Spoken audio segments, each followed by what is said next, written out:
Switching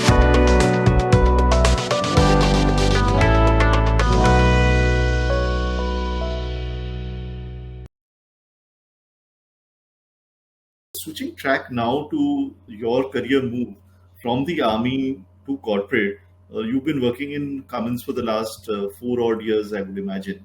Yeah. But how did you make that move, and what was your trigger point to make the career transition, and how did you go about preparing it? Because the corporate world and the armed forces are as different as chalk and cheese Yeah. in some senses. Yeah. So, how did you go about that? Yeah, I think that's a good question, because this is a very significant question because every year, you have officers getting retired from the armed forces. Okay. We have a lot of short service commissioned officers who typically come out after completing 10 years or 14 years or 15 years of service. And then we have officers who retire doing their full service, right? Like serving for 30 years. And there are officers who retire doing 20, 21 years service as well. So every year there are around thousands of officers who are coming out, and the biggest challenge is that there is no clear structure in which they can smoothly transition. It's a kind of a struggle always. So when you compare it with my transition, so typically my wife is also a serving Indian Army officer. She's still serving. Okay, so we are course mates and we got married. And typically in the army, you get something called as a spouse posting. The spouse posting is not something which is guaranteed. So it is like there is one separation about for 2 to 3 years, and then there's an opportunity to come into the same station. Okay, sometime you get, sometime you don't get. We were together for around 14 years, and we got around out of 6 postings, 2 postings together. There Okay. is always a lot of separation. So when I got into the armed forces, I never thought of leaving it because the kind of training you undergo and then the belongingness comes and you become an officer. I never leaving the service never crossed my mind at all in the beginning. But once when I got married, when we got blessed with a son, we came to know that it was very difficult managing domestic life because sometimes my wife get posted to a field area, and then typically there are no schools. Though there are schools, the education gets affected, right? Right. So we don't know where to leave our son. We thought that okay, at some point of time somebody has to leave because son was growing up, and we wanted to give him a very stable life, because both of us had a very stable life. Right. We know the advantages of a stable life, being in a place where you can actually make friends, and then you can typically be in a school and you can follow your passion. But in the armed forces, when both mother and father are serving, the child keeps traveling with them. They try to learn something and then they go to a new station where there is no opportunity. Right. Okay, my son was picking up cricket when my wife was posted in Chennai. He started playing, and then in the next posting she was posted in JNK, where there was nothing. So that Right. crossed our mind when we were around 7, 8 years of experience. We started thinking about when to leave. Okay, and that was a very difficult decision to leave. We were short service commission officers, but we had an option to opt for permanency. So typically that thing comes in your 10th year. Okay, Okay. when you complete 10 years, there is an option given to you whether you want to leave or to opt for permanent commission, or you can extend for 4 more years or 5 more years and then leave. So there are a lot of options given to you. So in our 8th year, we started really thinking about leaving, and we thought that probably one should leave because both of them living at the same time and then settling outside becomes a big challenge. The principle of one leg on ground. We thought of one person should stay, the other should leave. Now the question of who should leave and who should stay.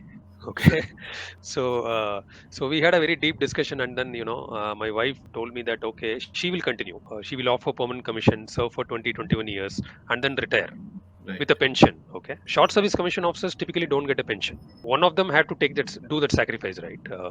So it was me. So I decided okay, I will leave first and then try to settle outside. So my wife belonged to Pune, so we thought of we had a support structures in Pune. I thought of settling down in Pune. So in my 10th year I opted for 4 to 5 more years and then started my preparation towards leaving, Okay. Okay. so that's how the decision of leaving came into our mind, keeping these things into picture. So that's how we decided. So leaving is a kind of a personal choice. Right. The other person, another officer cannot just do what I have done because the family situations are different. I had a serving officer as my wife. Okay, some might have a typical housemaker or Right. somebody who is working outside. So challenges are different. Okay, and so everybody, it's a kind of a personal choice to leave, because you are typically leaving, the whole youth is gone where you had all the energy, and you can actually try out new things in your 20s and 30s. You are given to the armed forces. Okay, so you typically retire when you are more than 35 or nearing your 40s, Right. which itself is a big challenge, and you don't have any experience outside. So typically you have seen an organization, you're gone to the army after your graduation, or probably 1 or 2 years of experience. Like I had my teaching experience, which is not a corporate experience, of course. So Right. we don't have much experience in corporate. So it is totally new world for us. So an army officer or an armed forces officer, typically gets frightened of thinking about leaving, because he doesn't know how the corporate world is. So without preparation, you are like a sitting duck. Okay, you can't do anything. Yeah. So, Yeah, what are some of the things that you did to prepare for this transition? Because it was not a sudden decision. The transition spanned over a period of about 4 5 years, right? yeah, yeah. Of course, you need that much of time to prepare, because first of all, you don't have a clue, right? Because the kind of work you do and the kind of work outside is totally different. The context is different. Armed forces typically they don't. The aim is not to make profit, but to maintain the defense of the country. But in the corporate world, it's all about how profitable you are. The aim of a business is to add value, and then of course to be profitable. So the basic aim itself is different. You need to really prepare while coming out. So there is no clear path defined. Even within the services, there isn't much support. So we have a Director General of Resettlement. There is a resettlement directorate in the Indian Army. So typically in Delhi, in the Army headquarters, and typically the Naval headquarters, Air Force headquarters also has a resettlement wing. But it's not very active. They don't have much collaboration with corporate. There is no support structure available within the services. So you'll have to fend for yourself. But there are a lot of networks which can help you. So, for example, to name a few, we have a network called as the Forces Network. You know, it was started by one Colonel Iqbal Singh, okay, who got retired, and then he started this network. It's a kind of a Google group where there are more than 6,000 retired officers in different parts of the world. So you get connected to that group, and then you start interacting with officers. Typically officers of your background, what they are doing outside, how they are successful, what is the best stream to take. So that kind of an idea you get. So the structure which we had inside the armed forces, the kind of mentorship support we had. So typically we have outside also. We have a very vibrant veteran community. So one is this forces network. So that helped me a lot. I became part of that, and then I started interacting, speaking with officers. Typically officers who have come out from Corps of Signals, my arm. Okay, and what they're doing outside. So you start interacting and you start gaining a lot of knowledge. Okay, it is not available in any textbook. It is just pure interaction. You get connected and then start building the network. And then since we are armed forces officers, they are always welcoming. That's why I said it's a very vibrant community. Somebody reaches out, we make it a point that we help him out, him or her out. Right. Okay, even in terms of job opportunities or giving kind of a guidance. Okay, what to study, what to concentrate on, what are the industries, what is corporate life, what is culture. So you get to learn about those things from the community. So one is the forces network, and there are a lot of other communities like military to corporate. They call themselves the M2C. So they give a lot of career opportunities. They have a good networking with some good companies. Like Reliance, Bharti Airtel, many other companies. They do that kind of sandwich. Between corporate and military. They try to make corporate understand what military is all about. At the same time, they make the military understand what corporate is all about. They also have an induction program, which typically runs for a few weeks, and then they give you an orientation about what corporate life is all about. So this is how I started my preparation. And I'm an avid reader. So I like reading a lot of different kinds of books. I still hold around 5,000 to 6,000 books with me. I keep learning in different subjects. So that really helped me. I started learning, like for example, what color is your parachute? There was a book, Right. uh, and there's a book called The First 90 Days. So these are the things which are where you can actually get the knowledge about if you want to switch careers. Right. How do you do it? Okay, Yeah. what is the roadmap to it? How to prepare for it? Right. Okay, and once when you take up a job, how the first 90 days is important. I'm just giving you a few examples, Right. So I started learning and then connecting. So networking and reading really helped me in those 4 years. And there are people who advise us to do a lot of courses, but in the areas in which we got posted, there was hardly any internet connection, and online learning was not very popular. Right. Yeah. So typically we had distance learning as the only option. I did a few distance learning courses and few online courses, few certifications, which I thought would help me.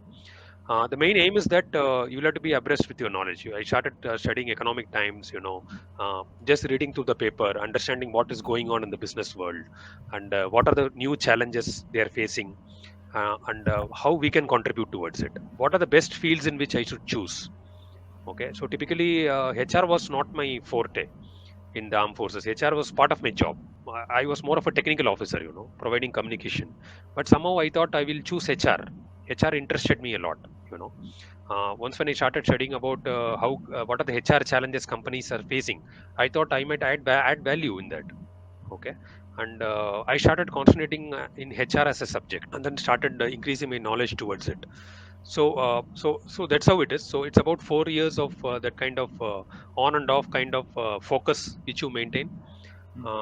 Sometimes you are busy, you lose the focus, but the direction is not lost, because the day was coming. Of course, I had put up the papers, and then the day had come that the year 2018 was March of 2018 was my last month in the armed forces. The time was nearing, and then I intensified my preparation, started networking, and then so that's what the preparation is. And the next Right. question which comes out is that what courses to do. So Yeah. typically I was not a MBA. Okay, Hmm. so I had to do some course. So there are people who advised us to ask me to write GMAT and then do an executive MBA. Okay, so and there was one more course which the armed forces organized. It was kind of a 6 months course in the Indian Institute of Ahmedabad and Indore. So it was a 6 months course which you can do when you are serving in the Okay. last 6 months of your service. Okay, so I opted for that course and got selected for that course. The advantage of that course is that you are still serving, you get your salary. Okay, and then you are doing the course. It's a kind of a good bet. So I thought it, okay, why not try this first? So because executive MBA, you'll have to wait till you finish your service, right? Right. And then typically the executive MBA goes for an year or Right. 15 months. So at that point of time you are only studying, and you are not earning. Right. So when you and the executive MBAs are quite costly, even when you don't do through Absolutely. your IIM and through ISB, you have to shell out 30 to 35 lakhs. And then Right. and the incidental thing of you're not working for a year, so add another Right. 30-40 lakhs to it. Okay, Right. so typically you're losing around 70-75 lakhs. Is it really important to do that kind of course? There are people who do it. I'm not advising against it, but I thought that, okay, let me at least do this course while I am in service, and then let me see whether it is required or not to do an executive MBA. And this course, no, it turned out to be a game changer for me. This I did it from IIM Indore, and a lot of things to learn. First of all, you are sitting in a college after 15 years. That itself was a challenge. So, Right. it was very difficult, and it's a very hectic course. It was we used to stay inside IIM Indore, and it was 6 days a week kind of course, from morning 8 to evening 5:30, and then late nights we get our assignments, and then presentations the next day. It was a very hectic course, but we really learned a lot in that. It was a kind of executive MBA crunched into 6 months. So Right. Right. and there was all those great professors taught us. Who all the senior most professors taught us. So Right. that's one thing which I owe it to IIM Indore. They didn't take this. They took this course very seriously, Right. though it was not a very flagship course for them, you Mhm. know but they till they took it very seriously, because they thought probably they are giving back to the country Right. by giving the best foot forward, so Right. they gave their best professors and teachers to teach our course. So that really helped. Yeah, All the veterans that's of management taught us, and all those Harvard case studies, and we are solving things in the classroom as well as so that 6 months was a total learning experience. So that's where the orientation happened. And at the time, you were interacting with the other students as well. We used to stay in the same hostel where the executive MBAs are also there. So in the evening, you interact with people from different industries. What are the challenges? And so that's how we learn. The campus learning really helped. So Right. I used to connect in the evening, with a lot of executive MBA students, and we used to go out for a cup of tea and then discuss about what are the challenges in the industry, and Right. discuss with different people from different verticals. Mm-hmm. Uh, so they used to share their knowledge with her, which is not available in a textbook. Even if Correct. I sit and learn the whole night, I'm not going to get those kind of knowledge. So Right. so putting the preparation, this is how I prepared, and this really helped me a lot. Right. And so there are Yeah. many companies which came to campus, and I got through one of very good companies, through campus only, and into the HR which I wanted. So that's how it happened. So anybody who is leaving, I think focus preparation is the key. You'll have to keep that focus throughout, and at least typically 3 to 4 years of preparation is required. It is not. I would not say it is ideal preparation time, but I would say it. I think it is advisable. Okay, uh, to at least prepare for 2 to 3 years before you leave. Yeah, absolutely. Yeah. And as you mentioned, there are so many elements of understanding what the corporate life or the civilian life is all about, what companies care about. These are things you can only make out by speaking to people. Even if you read, a PowerPoint presentation or listen to somebody speaking in an online course, you will not really get the grasp or the seriousness of these things Yeah. until you actually interact with people. And I'm Yes. sure this conversation itself will be an eye opener to a lot of people on both sides.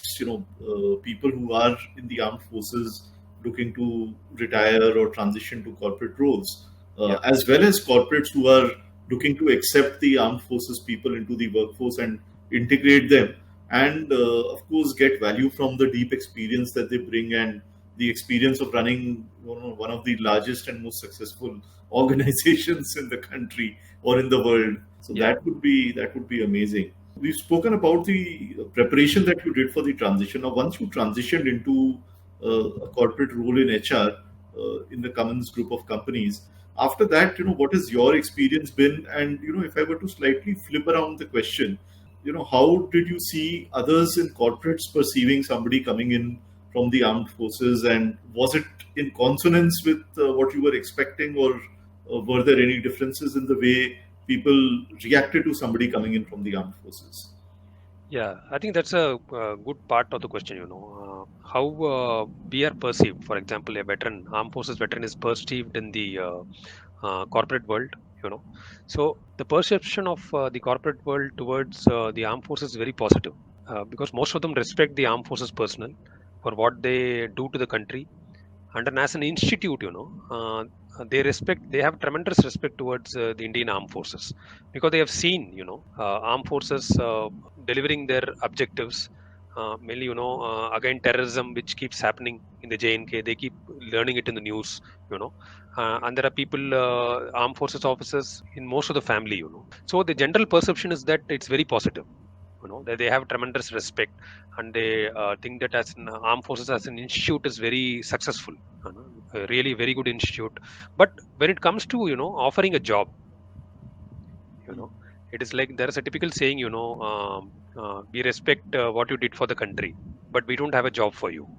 And there is a lot of stereotyping. So typically they look at armed forces veterans as somebody uh, who is a security and admin professional, and with no fault of theirs. Okay, it is not a corporate's fault, because really, the armed forces is kind of an opaque organization. What we really do, we don't really share it with everybody.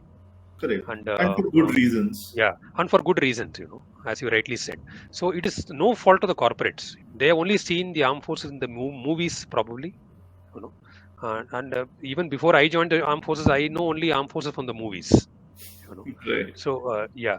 So otherwise, uh, we don't have that knowledge base or any kind of a literature which can really say what armed forces is all about. So the knowledge is not there. Okay, so we typically think that probably it is we can do only security and administration, probably, and which is not entirely wrong. Okay, we are good security and admin professionals. Okay, typically armed forces, We do security and admin, of course, in our units. Okay, it is not entirely wrong, but to look at it only in that way, that armed forces can only do security and admin, that is entirely wrong. Because armed forces have different kinds of branches and roles. Like for example, I can say engineering roles. I was in a typical engineering role where I was providing data communication, and I was responsible for cyber security. You know, Right. in the armed forces.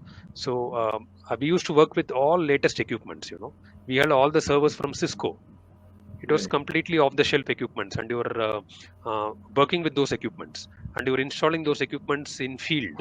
You know, and you were maintaining those equipments. So there is a lot of cross learning. We get trained even in IITs. I did a cybersecurity course from IIT Kharagpur. Okay, Right. a data networking course from IIT Kharagpur.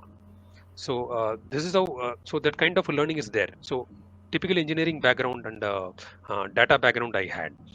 There are officers who work typically in supply chain and logistics. Okay, and there's an aviation branch in the armed forces, and data center operations. Maintaining big data centers. Training and development. There are a lot of training institutes. For example, the Officers Training Academy, where we got trained. So there are officers who train us. Okay, so training and development, compliance, legal.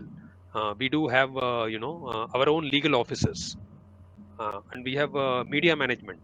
The defense public relation officers who typically interact with the media when it comes to doing any operation. You might have heard the PROs, defense PROs coming and Right. addressing in the televisions. So communication, cyber security, even civil engineering, construction of bridges, Right. road networks, okay, and transport management, advanced equipment managements, vehicle maintenance, different kinds of vehicles and equipments. One of the most complicated equipments we have in armed forces, like in the typical tank. You know, Right. the it's one of the most complicated device. It has got a communication device. People sitting inside it, because I have sat inside a tank and with my radio sets. With antennas coming outside and communicating with the forward forces.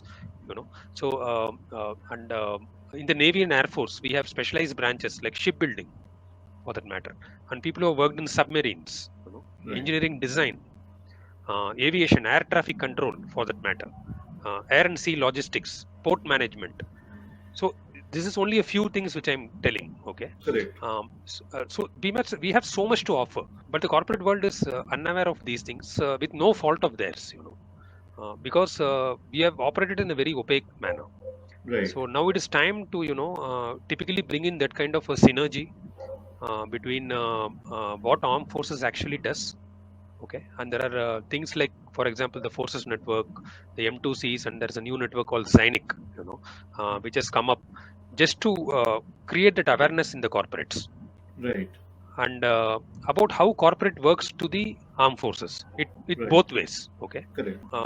they know armed forces as an institute, but what actually happens inside? What are the roles they do? It's a kind of it's quite opaque, right? But if an armed forces officer wants to learn about corporate, there are a lot of literature available. Right. But it's not the other way around. The corporate wants to learn about army culture. It's very less literature available. Correct. Correct. So I will not blame the corporate houses for not knowing the armed forces, because we have operated in that fashion for years, and we'll be operating in that fashion like that for years to come, Right. for our own good reasons. Okay, Right. so the opaqueness needs to be taken out, and Right. that's where these veterans play a very important role. Right.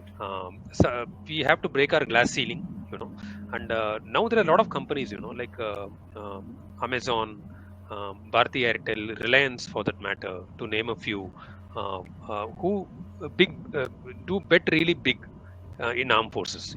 Reliance has been betting quite well.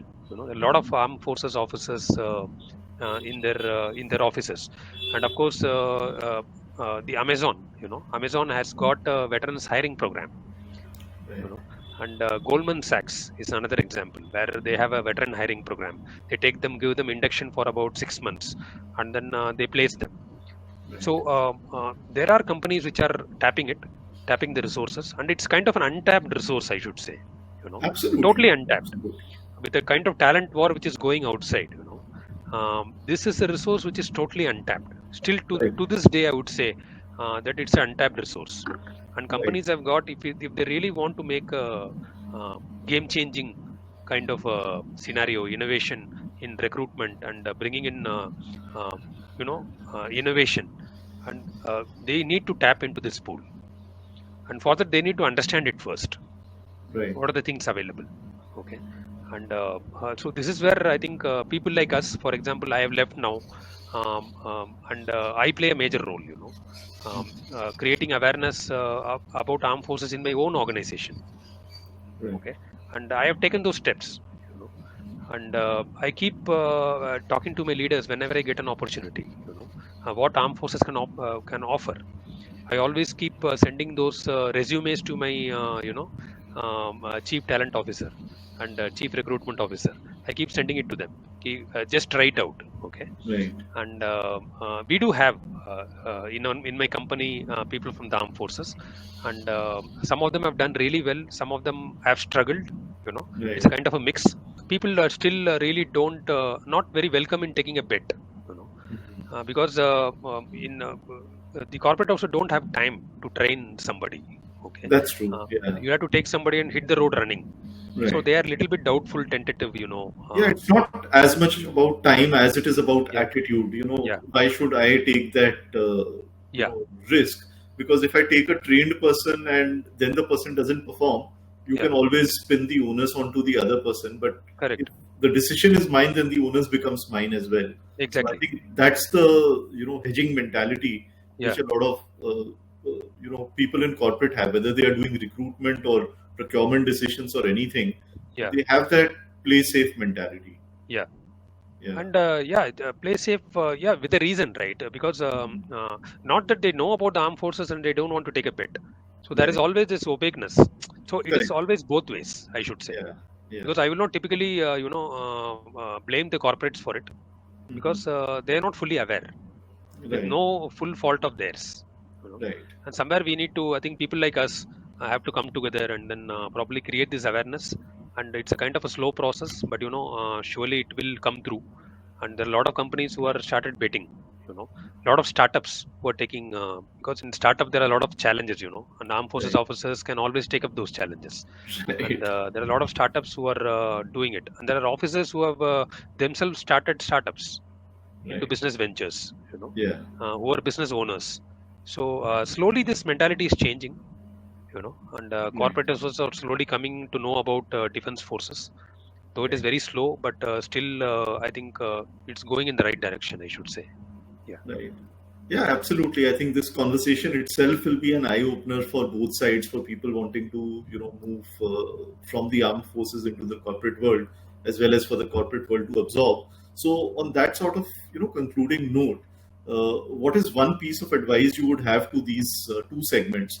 Firstly, to the, officers looking to transition out of the army, and secondly, for corporates who are looking at absorbing the veterans into the yeah, workforce. yeah. I think that's a good question, Rajiv. So first, to the defense personnel who are thinking to leave, as I said, I'll just summarize it. So we spoke through our conversation, how I prepared and how I looked at it. So first, to leave is a personal call. It should be a totally personal call.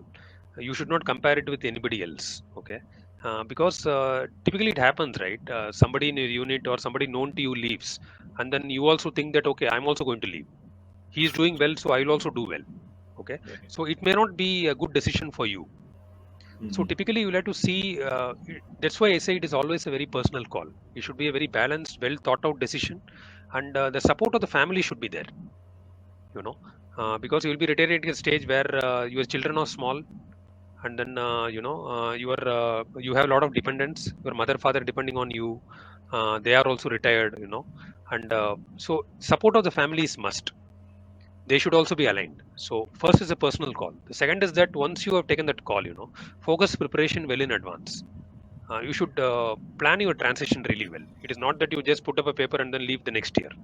So just Mhm. like me, in my 10th year, 8th year, I took a call, and in my 10th year, I didn't come out. I took an extension Right. for 5 more years, and then I prepared. Right. Okay, so focus preparation well in advance. Take your time. take the right call and then do it. Okay, and keep up to date with the corporate and business world. Keep learning, keep connecting, networking, read a lot. Okay, do relevant certifications, develop your network of veterans as well as corporate. Okay, you should use things like Forces Network, Zenic, M2C. They're doing a great job. Take those help of those networks and then keep preparing. So that's the advice I would say to the defense personnel who are planning to leave.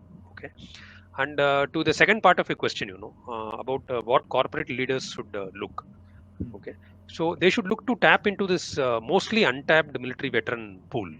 They should try to understand what military typically does. And I would say that some companies are doing it quite successfully, as I already mentioned. You Right. know, Amazon, Bharti Airtel, Reliance, to name a few. They're doing a great job in the military hiring, and military hiring should not be viewed in a very narrow lens of diversity hiring. Right. This is a general catch which I generally see in the corporate world, where there is a lot of push to diversity hiring, which is not wrong. So where to start? So for example, they do focused hiring, for example, bringing people from the northeast of India, Right. and gender hiring, increasing the gender diversity. And there are like this different kinds of um, hiring, and military hiring generally put in that bracket. So typically diversity hiring is a restricted kind of hiring. In a year they look to fill about 10 to 15 posts, Right. because that's where they start. And Yeah. veteran is one of the post. So they typically get one or two openings. Okay, which is not the right way to tap into this pool. So it's more of a tick in the box approach Yeah, to tick say in the that box they have approach. done their Yeah, due on it's a kind diversity. of a baby step, I would say, but Yeah. to start with it is fine. But you will have to really start to understand that pool. Typically Right. what do they do? So I mentioned a lot of areas, right from shipbuilding to logistics. So I had mentioned a lot of things during our conversation, right? Right. There are only a few things. There are many more things more than this, where Right. you can, and there are armed forces officers who are doing typically wonderfully well in different fields. In HR, logistics, everywhere they are there. Right. Yeah, in fact, the way you were describing the whole unit operations, I think a couple of areas which stood out for me, which are not conventional, maybe areas in the army parlance, is one, project management, because the army environment requires you to manage projects in the lights of uncertainty and unexpected circumstances, and the corporates have various methodologies around project management, Yeah, but I don't think they do as good a job as the army does with maybe its own methodology, which we are yeah, unaware of.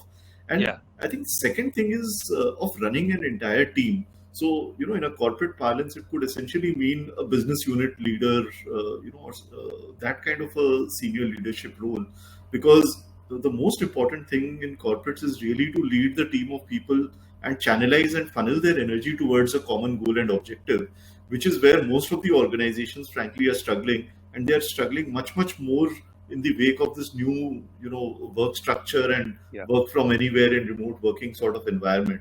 So I think that is where senior, army veterans can come in and position themselves to play that role and be that void, not just as a HR leader but as a business leader. Once you kind of understand what corporate objectives, profits, and business and revenues, etc., are all about.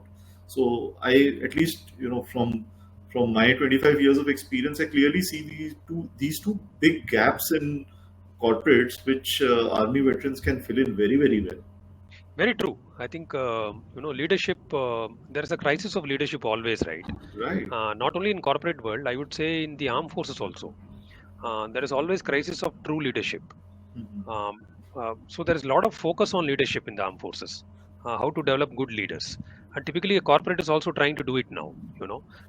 And even IIMs and many institutes are pitched in now. There are a lot of leadership courses as well.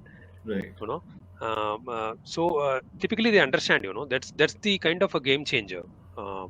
When you want to be successful in your business, you'll have to bring in that kind of leadership. So leadership plays a major part. I think what you rightly said is that, of course, there are a lot of commonalities between the armed forces and the corporate, what corporate is actually looking into, that is available in that pool. you know It is just that you need to tap for it. And then the armed forces officers on the other hand need to learn the way in which corporate works. For Right. example, you touched upon project management. We of course do a lot of project management, but in our own way. We had a different way of working. But typically in a corporate, there is a different way of working. You need to understand those jargons. You need to understand that structure, the way in which they do work. So it has to be from both sides. The armed forces officers need to understand how the corporate works. What are the systems? For example, the Six Sigma of continuous improvement that is not there in the armed forces.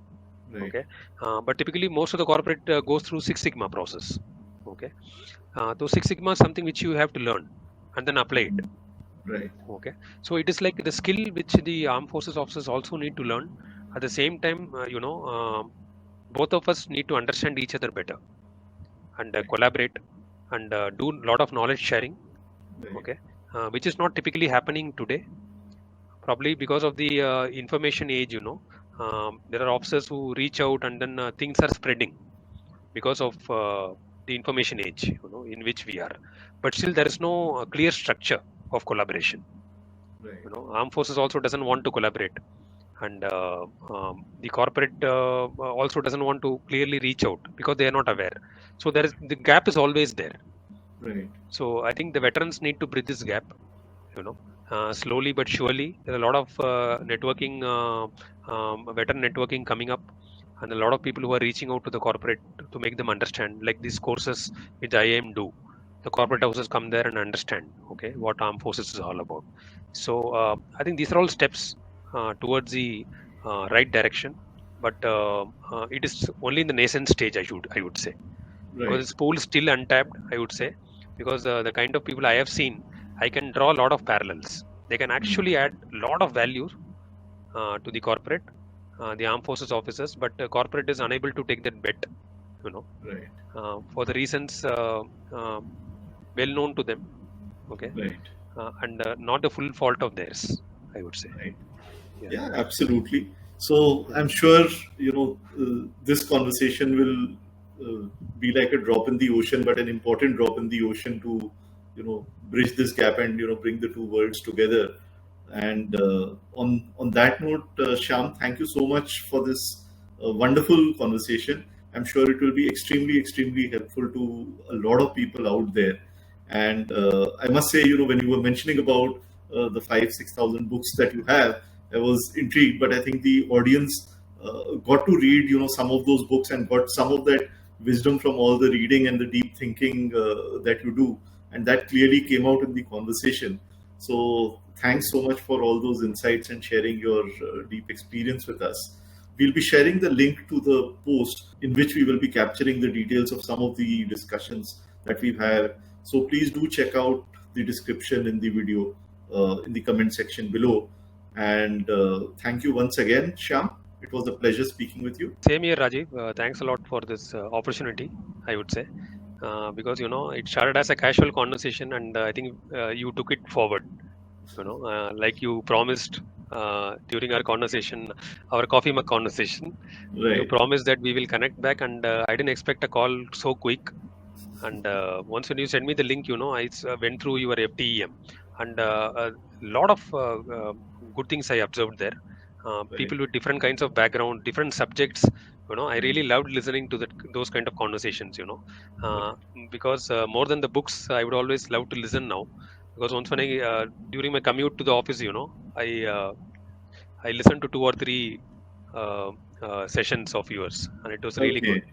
Yeah, Okay, that's great to hear, and yeah, that's what the hope is. Actually, our platform started off with the idea of bringing together diverse views on a common platform, and people sharing their true, authentic insights and experiences rather than rehashing content which is already available. Because that's the approach of a lot of the content producers out there on the internet, and as you know, we are living in the information age, and everybody just wants to kind of outshine the other, and a barrage of content is just being unleashed. So that's how we thought of unleashing our true and inner potential with from the expert's mouth, and bringing out these diverse experiences, because we have something to learn from everyone. It's yeah, not possible that there is anybody who can say that I cannot learn anything from this person, and this has, he or she has nothing to offer. I Yeah, think each one of us has something unique to offer, uh, because no matter where we are on our own path of lives, there is always somebody who's just two steps behind us and is exactly. looking at us for guidance. It Yeah, doesn't matter whether you are, the CEO or the chief of defense forces, or a jawan, or a student in a school. There's very true. always somebody looking up to you, Yeah. right? So yeah, on that note, Shyam, thanks a Thank you, lot once Rajiv. again. Thank you, Rajiv, and all the best with your Unleash with FTM, the future sessions. Okay. All the very All best right. to you. Okay, thank you, Shyam. Thank you.